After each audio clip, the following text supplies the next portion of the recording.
अंधकार में ही प्रकाश मिलता है। प्रकाश का महत्व इसलिए है क्योंकि जीवों में अंधकार का भय है, किंतु प्रकाश भी उन्हीं को मिलता है जिनमें उसकी चाहत होती है। कक्षा में पहला स्थान उसी को मिलता है जिसे उसकी चाहत होती है, पर विरले ही होते हैं कुछ लोग जिन्हें बिना प्रयास के कुछ मिलता हो, किंतु इसके पीछे भी तो उनके पूर्व जन्मों का ही फल होता है।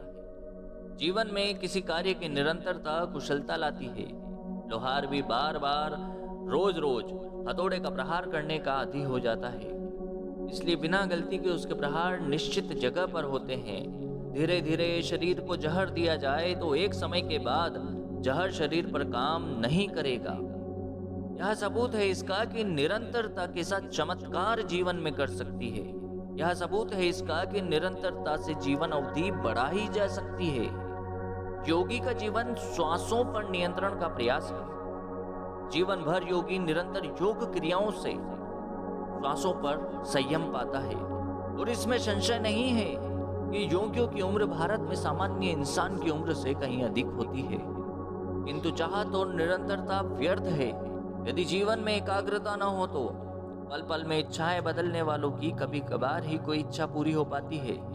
जो इच्छा मन में घर बना ले, जिसमें जीवन बढ़ने लगे, यदि उस इच्छा को मन से निकाल दें तो जीवन ऐसा हो जाए जैसे आम तो हो पर उसमें कोई स्वाद न हो।